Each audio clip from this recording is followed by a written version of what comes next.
NDA सांसदों को बुलाया गया पीएम आवास। आज पीएम मोदी निर्वाचित सांसदों से करेंगे मुलाकात। आगामी संसद सत्र की रणनीति पर होगी चर्चा।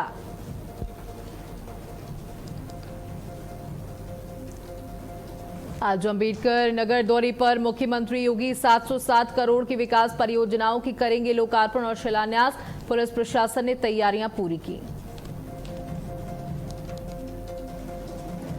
दिल्ली विधानसभा का मानसून सत्र आज से शुरू। नेवा पोर्टल से डिजिटल तरीके से किए जाएंगे नोटिस जारी। विधानसभा सचिवालय ने पूरी की सत्र की तैयारी। उत्तराखंड में भारी बारिश को लेकर हाई अलर्ट। सीएम दामी ने दिया आपदा एजेंसियों को सतर्क रहने के निर्देश। मौसम विभाग की चेतावनी के बाद अलर्ट मोड पर प्रशासन। 15 राज्यों में भारी बारिश और आंधी का अलर्ट। दिल्ली, यूपी, बिहार समेत कई राज्यों में मौसम की चेतावनी। किसानों और आम लोगों से सतर्क रहने की अपील।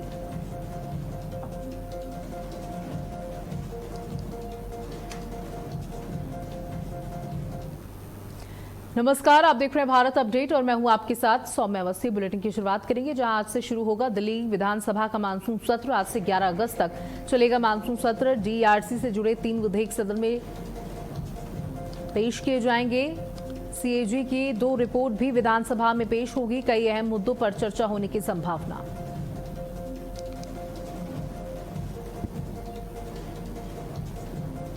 तो सीएजी की 2 रिपोर्ट्स पेश होंगी। आज से शुरू होगा दिल्ली विधानसभा का मानसून सत्र।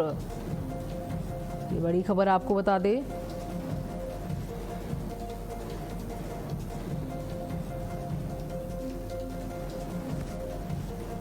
डीआरसी से जुड़े 3 विधेयक सदन में पेश किए जाएंगे।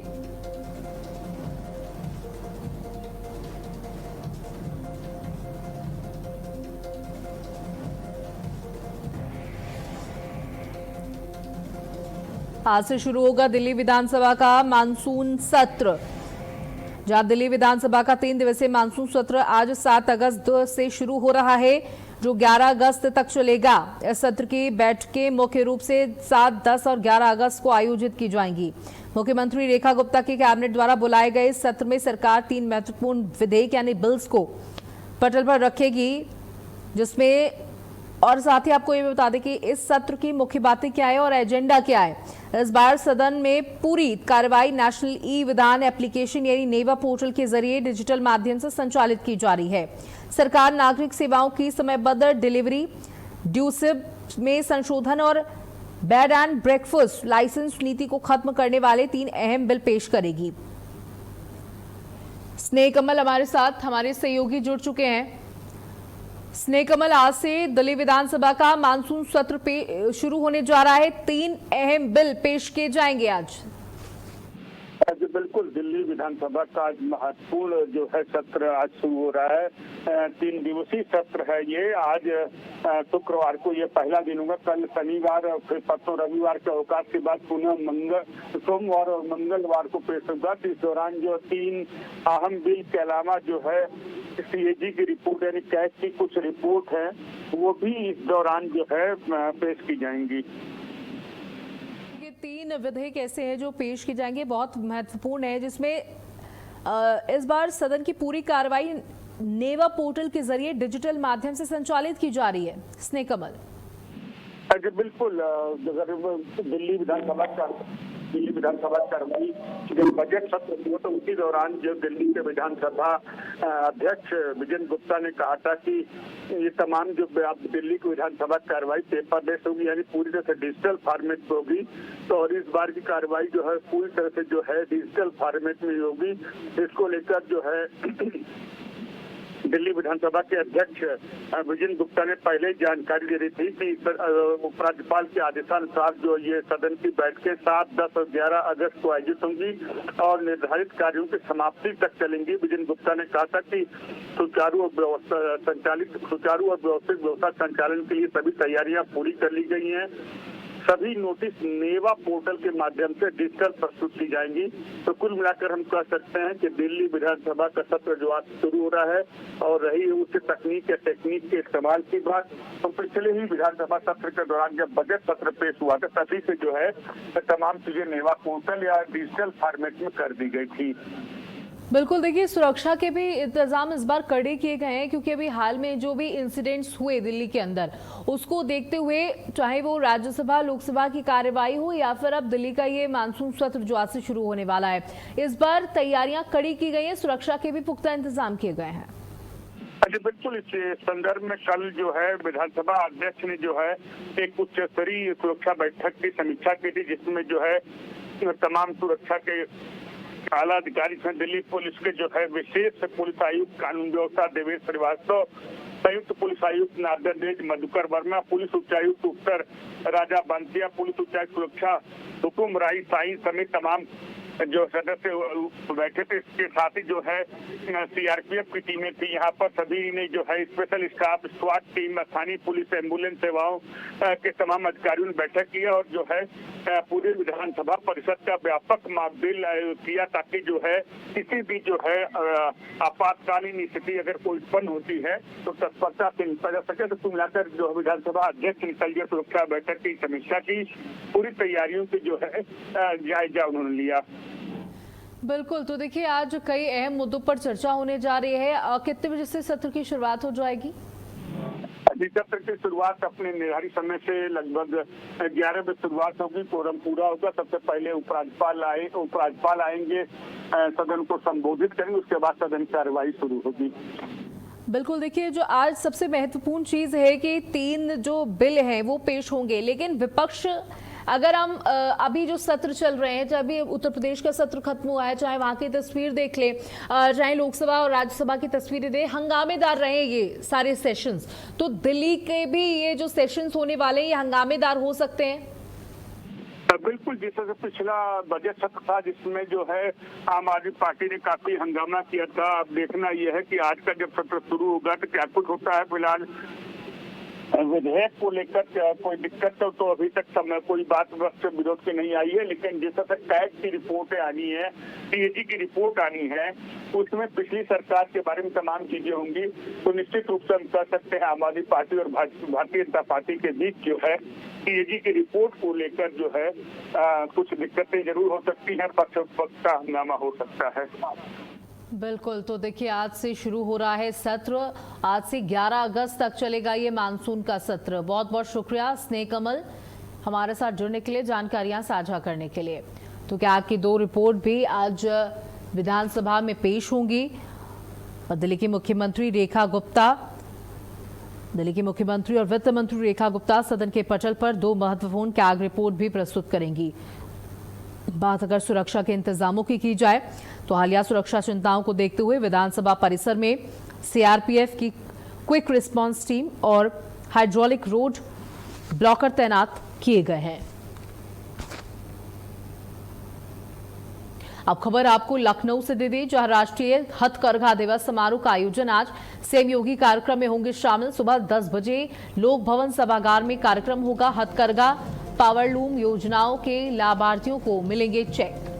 राष्ट्रीय हथकरघा दिवस के मौके पर सीएम योगी आदित्यनाथ कार्यक्रम के मुख्य अतिथि होंगे। आज कार्यक्रम आयोजित किया जा रहा है। सुबह 10 बजे लोक भवन सभागार में कार्यक्रम आयोजित होगा। संत कबीर राज्य स्तरीय हथकरघा पुरस्कार का वितरण होगा। हथकरघा पावरलूम योजनाओं के लाभार्थियों को चेक मिलेंगे। बुनकरों और कारीगरों को किया जाएगा सम्मानित। प्रमुख खरीदारों और हथकरघा उत्पादों में होंगे एमओयू। संत कबीर टेक्सटाइल पार्क की स्थापना की घोषणा भी होगी। हथकरघा पावरलूम योजनाओं के लाभार्थियों को मिलेंगे चेक। तो ये जानकारी आपको दे दें, जहां राष्ट्रीय हथकरघा दिवस समारोह का आज आयोजन होने जा रहा है। मुख्यमंत्री इस आयोजन में सम्मिलित होंगे, चेक वितरित करेंगे और यहां पर इन कर्मचारियों को सम्मानित करने की तैयारी। सुबह 10 बजे लोक भवन में इस कार्यक्रम का आयोजन किया जाएगा। मुख्यमंत्री पहुंचेंगे, संबोधित करेंगे और चेक वितरण भी करेंगे। प्रोत्साहन देने के लिए इस तरीके के कार्यक्रमों का आयोजन किया जा रहा है। स्किल्स को किस तरीके से बढ़ाया जाए, हर क्षेत्र में विकास हो, हर व्यक्ति के पास काम हो, हर व्यक्ति की आय बढ़े, सरकार की प्राथमिकता यही। हथकरघा पावरलूम योजनाओं के लाभार्थियों को आज चेक दिए जाएंगे। राष्ट्रीय हथकरघा दिवस समारोह का आज आयोजन होने जा रहा है। सीएम योगी कार्यक्रम में शामिल होंगे। सुबह 10 बजे लोक भवन सभागार में इस कार्यक्रम का आयोजन किया जाएगा। हथकरघा पावरलूम योजनाओं के लाभार्थियों को मिलेंगे चेक। तो सीएम योगी आदित्यनाथ कार्यक्रम में सम्मिलित होंगे, वहां पर मौजूद लोगों को संबोधित भी करेंगे, साथ ही उन्हें सम्मानित करते हुए चेक वितरण भी किया जाएगा और इस योजना के जो लाभार्थी हैं उन्हें चेक वितरित किया जाएगा।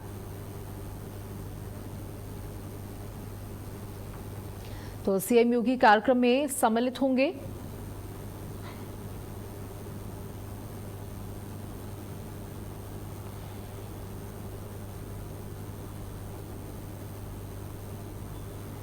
तो बड़ी खबर आपको दे दें,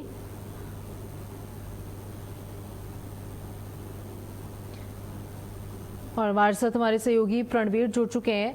प्रणवीर, तो आज मुख्यमंत्री 10 बजे इस कार्यक्रम में पहुंचेंगे, जहां बताया जा रहा है कि चेक वितरण भी करेंगे, साथ ही संबोधित भी करेंगे। निश्चित तौर पे आपको बता दें सौम्या कि जिस तरीके से उत्तर प्रदेश के मुखिया योगी आदित्यनाथ लगातार वन डिस्ट्रिक्ट वन प्रोडक्ट, यानी कि जब उत्तर प्रदेश में मुख्यमंत्री भारतीय जनता पार्टी की सरकार बनी और उसके बाद उत्तर प्रदेश में योगी मुख्यमंत्री बने, तो उन्होंने हर जिले के जो वन डिस्ट्रिक्ट वन प्रोडक्ट थे उनको कहीं ना कहीं बढ़ावा दिया। बढ़ावा देने के बाद उन बुनकरों को, उन कारीगरों को कहीं ना कहीं सम्मान देने का काम किया। आज जो है 12 उत्कृष्ट जो है हथकरघा बुनकर है उनको सम्मानित करेंगे और 39 मंडलीय स्तर जो बुनकर हैं उनको सम्मानित किया जाएगा। और इस कार्यक्रम को सुबह 10 बजे से शुरुआत हो जाएगी, जिसमें वो लोग भवन के सभागार में पहुंचेंगे और कहीं ना कहीं जो उत्तर प्रदेश सरकार द्वारा जो जनहित की जो योजनाएं हैं जो बुनकरों के लिए दी जा रही हैं, वो कहीं ना कहीं उनके बारे में बताएंगे, लोगों को सम्मान भी करेंगे। और सबसे बड़ी बात है कि वन डिस्ट्रिक्ट वन प्रोडक्ट में जिस तरीके से ये जो पावरलूम है, बुनकर है, हथकरघा है, जो उत्कृष्ट कार्य है, तमाम ऐसे मुख्यमंत्री योगी आदित्यनाथ इन सब लोगों को सम्मानित करेंगे। वहीं जो प्रदर्शनी है उसका अवलोकन करेंगे और एमयू को साइन करेंगे। महत्वपूर्ण जो इससे जुड़ी हुई योजनाओं से जो अटकलें आ रही हैं वो अधिकारियों के साथ कहीं ना कहीं बैठक करेंगे और उसमें भी एक गति मिलेगी।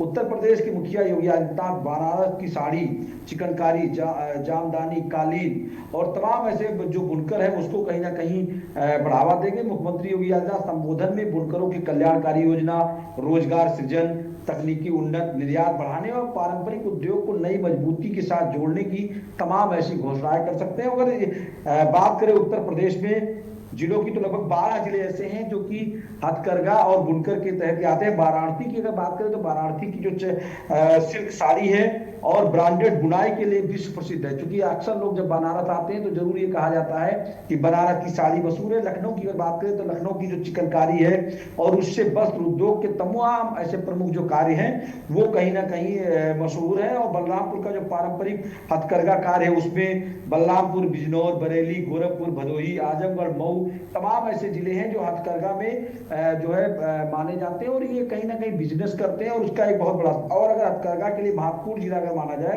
तो उसमें वाराणसी है, अंबेडकर नगर है, मऊ और लखनऊ है।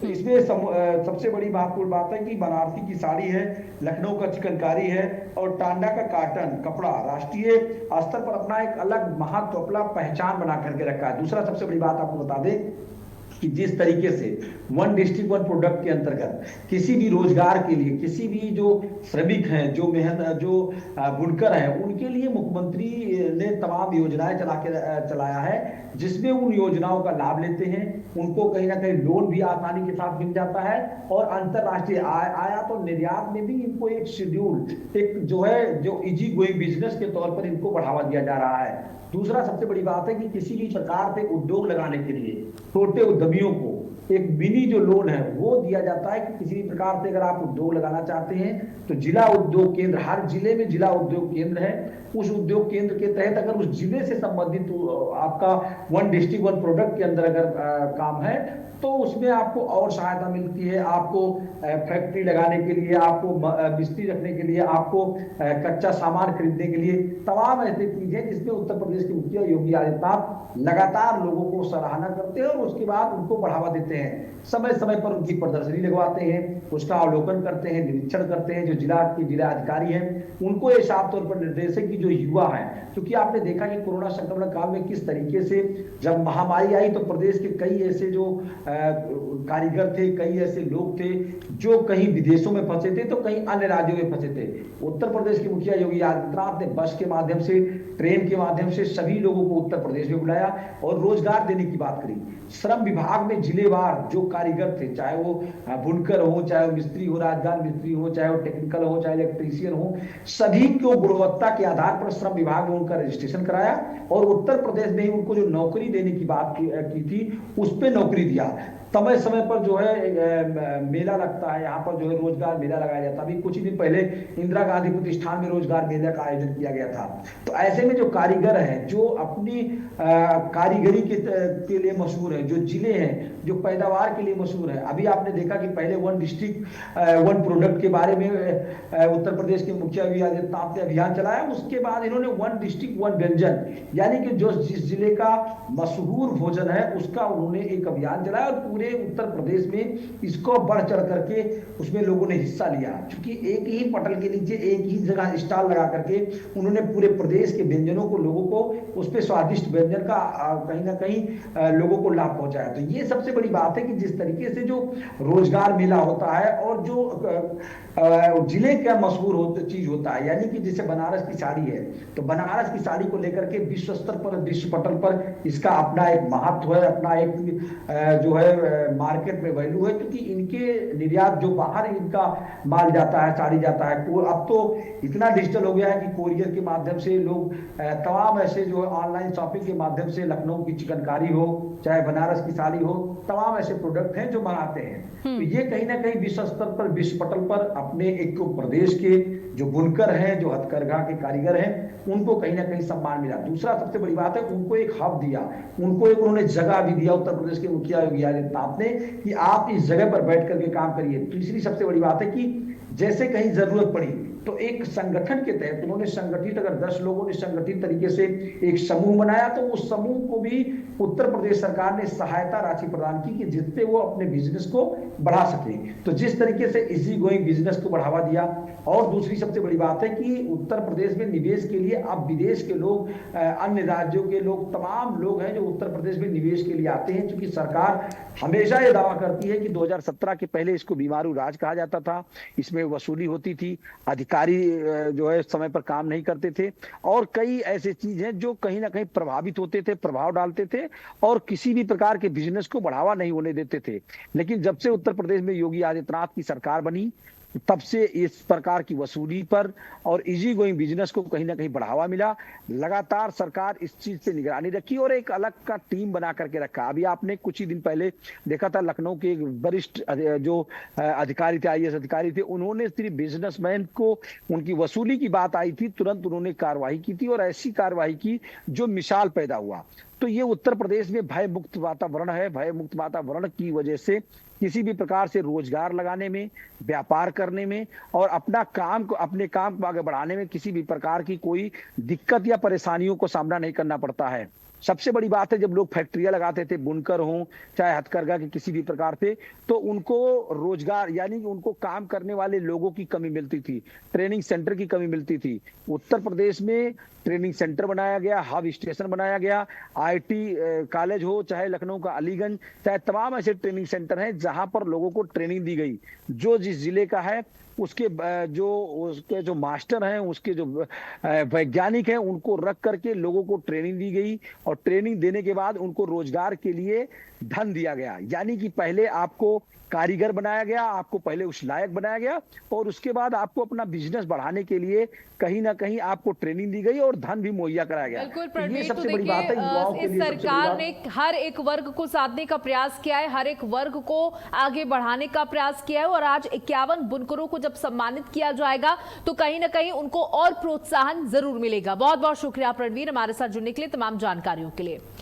चलिए आगे बढ़ते हैं। जो आज अंबेडकर नगर दौरे पर रहेंगे मुख्यमंत्री योगी आदित्यनाथ 707 करोड़ की विकास परियोजनाओं का लोकार्पण और शिलान्यास करेंगे।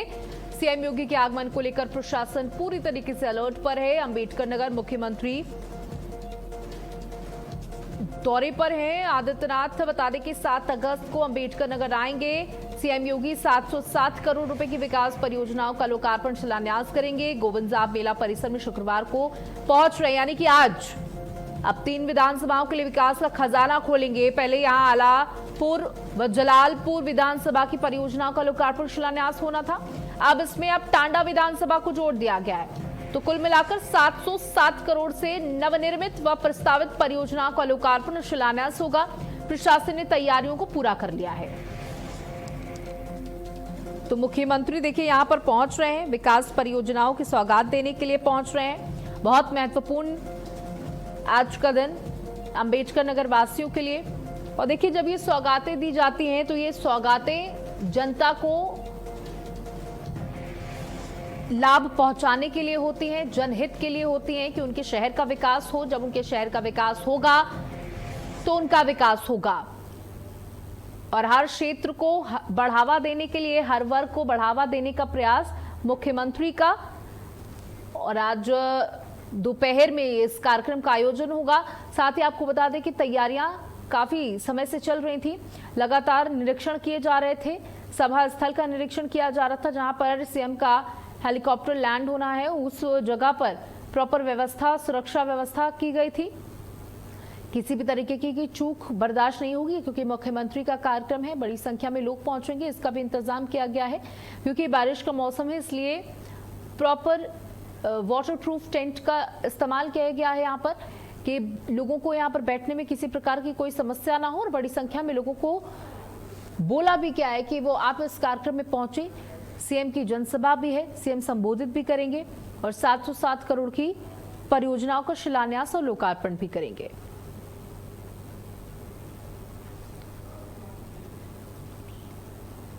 और हमारे साथ हमारे सहयोगी सुनील जुड़ चुके हैं। सुनील, 707 करोड़ की परियोजनाओं का आज मुख्यमंत्री लोकार्पण करने जा रहे हैं, जानकारी दें।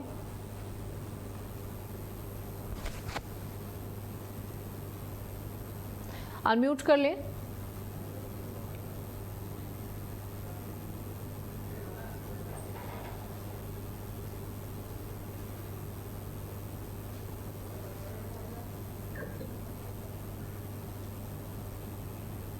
आवाज जा रही है? जी जी, आपको बता दें अम्बेडकर नगर जो इस समय बहुत बड़ी ये बात है कि अम्बेडकर नगर में आज योगी आदित्यनाथ का दौरा है, जहां आपको बता दें कि गोविंद साहब का एक तपोस्थली धाम है, जहां पर कार्यक्रम होना है।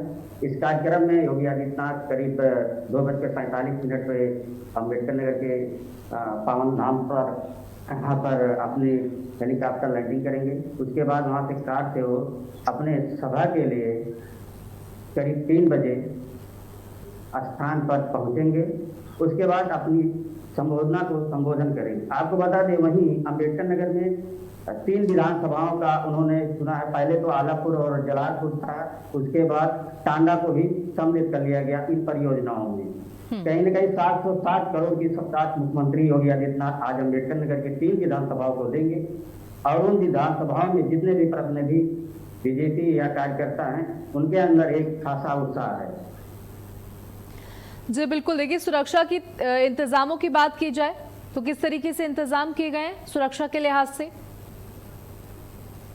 जी, आपको बता दें अम्बेडकर नगर में सुरक्षा के लेकर चाक चौबंद है। यहाँ पर एसपी एवं DM, IG range, Ayodhya, DIG सभी लोग का यहाँ पर कल दौरा हुआ था। और साफ तौर पे बताया गया था कि चाक चौबंद एवं सुरक्षा व्यवस्था को लेकर कोई भी गलतियां ना हो, अन्यथा खामियाजा उसको भुगतना पड़ेगा। बिल्कुल, आपको बता दें अम्बेडकर जानना चाहूंगी कितने बजे मुख्यमंत्री पहुंच जाएंगे और कितने बजे से इस कार्यक्रम की शुरुआत हो जाएगी? 2:45 पे पावन धाम तपोस्थली पर योगी आदित्यनाथ का उनका जो हेलीकॉप्टर है वहाँ पर लैंड होगा। उसके बाद कार से 2:55 पे वो बैठेंगे और 3 बजे वो अपने स्थान जहाँ जनसभा है वहाँ के लिए रवाना हो जाएंगे और पहुँच जाएंगे। जी बहुत बहुत शुक्रिया हमारे साथ जुड़ने के लिए, जानकारियाँ साझा करने के लिए। और इसी के साथ इस बुलेटिन में इतना ही। नमस्कार।